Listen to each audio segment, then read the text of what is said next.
अहनबद Yamuna मरुइब update अमा कंगला पाउदगी दुखचगे cookie मिलिटेंट्सिंगना सुगनुदा नोंमै कापसिलखरे Manipur दंगरांग लेन याउना अकनब नोंलै नुसना yum कया among अता थोकन किबदगी मणिपुर की मफम कया दलैरिब मियाम सिंखम तेंगना अवाबा मायुक नंगै चिरक दंगरांग नुमिदांग पुंग निपानगा मखैरोम ताब की खुलाई पाइब सिंगना दोंगयांग रोम दगी सुगनु तमना नोंमै राउंड अनि अहुम रोम कापसिलखरे नोंमै कापसिलखिब खुलंगाकप खुंजासिंग अमदि सिक्युरिटी फोर्स सिंगना हंदुना कापखिबगी पाउदी लेते असिगुंबा थवंग कया असिना सुगनुगी मियामदा पुकलिंग लेताना लैब ngamdre हाइरी अदुगा मतंगी अपडेट सिना कंगला पाउदगी लुखचगे VIP ngakliba security sing lawthoklaga red zone oiriba sugnu singbada ngak senbagi thabuk paikhatpiu pramesur kanglup ani girang asina kamthengna sokhallaba kaksing district ki manung sana leiriba sugnu amadi seronu singbu khunja sing ngak senaba leiriba security force sing lengakna mathang lawthokpagi khongsing ama sangsilagliba si tokpiu security gi award pa leiragana VIP ngak seliba security sing lawthoklaga khulngakpagi thabuk tohollu haina sugnu da leiba social activist khaidem Pamesor na pogdurakli mahakna makhatana hai VIP amadi MLA minister na singbagidi makoigidi soiba yade haiduna pungkun mari khulai paiba security singna ngakseduna leiri aduga red zone oiriba sugnu amadi sero loina manipur gi tongan mafam singda kunja sing ngaksenabagi thamliba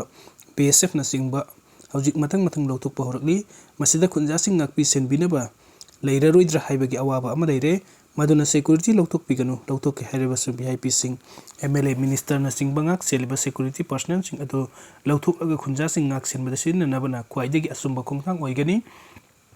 masibak chief minister na thab koina pangthok na buhot na biu hairi makna makhata na hai hojik sugnu amadi serau de leiriba maira paibi ima event sing ahing nungtil ani makta khulngak pagi thabuk tori sergas da sugnu na sing bada combing operation tawgadi haibagi mi paiba amasung khunja sing thapokhalle खुलनाकु खुंजा volunteer सिंग द निंगहनबा अमा पोखनबगी मरम ओइरे मदुना सुगनु अमदि सेरौनु सिंगबा रेड जोन ओइरिबा खुलसिंग असिता सिक्युरिटी मतिक चाना थंबिदुना ngaksenbagi thabuk paikhatpiu hairi aduga mathangi update asna kangla paudugi lokachage khussemgi lalakta nongleigi chaitheng state asda illegal migrant kuki terrorist singna mamang sahigi me homdagi manipur gi apan basakam thugaina ba mitei miyam gi mathakta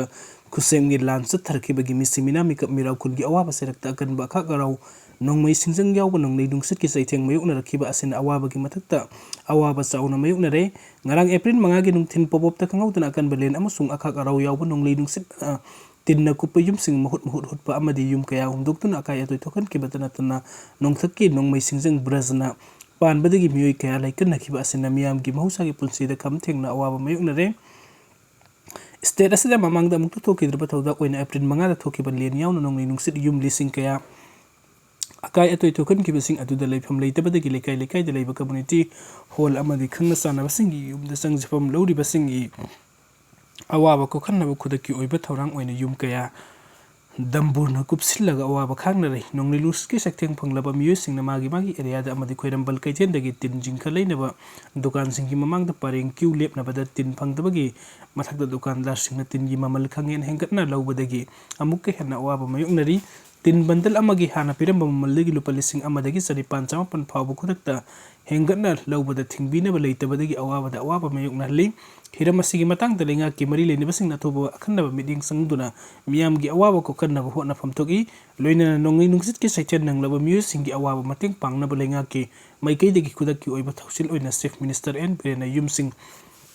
semjin sajena ba thawrang lawkhalaki badu thagatningai oi district sing gi DC sing degi nonglai gi awaba mayuk nervous gi akupa warun pikhalakna ba khangan ki ba adu sin gi khutka manaduna khonglei thuna miyam gi awaba ko khalakani haibagi thajabalai laingakna len amasung nonglei nungsina kaya toy amang ata thokhan thrabas singna hojik mayuk nariba awaba singi mateng pangna ba thawrang lawkhatle hairibasi karigumba sin gi khutka manada ba kumpu ba thawrang oi henba tarabadi thajaba manglaba laingak oina lawbata natana laingak amasung miyam ani gi marakta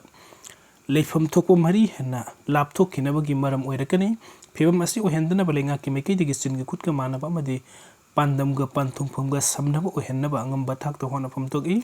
leibaga sigi matakta illegal migrant chin kuki narco terrorist na punbagi saktam thugairaga manipur gi manungda kuki nation ama semnaba landarakhe badumin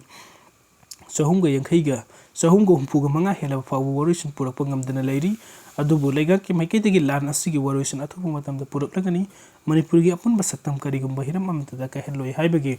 masing thiba ngamdana thajaba wafam sing piduna laklaba sulan gi waroisin purakpa ngamdana leiriba asina maram oiraga lengakna piba thajaba wafam sing namiyamna thajaba lehindanabagi maram oihliba silengak ki lusingba singi khwaidigi sauba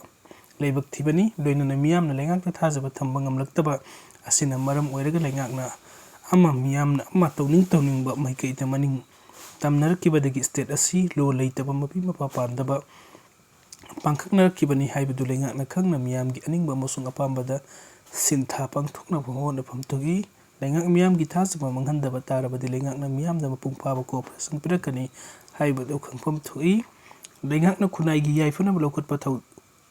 ꯊꯕꯛ ꯊꯧꯔꯝꯁꯤꯡꯗ ꯃꯤꯌꯥꯝꯅ cooperation ꯄꯤꯐꯝ ꯊꯣꯛꯏ ꯂꯩꯉꯥꯛꯅꯁꯨ ꯃꯤꯌꯥꯝꯒꯤ ꯏꯍꯨꯜ ꯈꯪꯂꯕꯗꯤ ꯑꯑꯣꯟꯕ ꯑꯃꯗꯤ ꯆꯥꯎꯈꯠꯄ ꯄꯨꯔꯛꯄꯗ ꯈꯨꯃꯥꯡ ꯆꯥꯎꯁꯤꯟꯍꯟꯕ ꯉꯝꯒꯅꯤ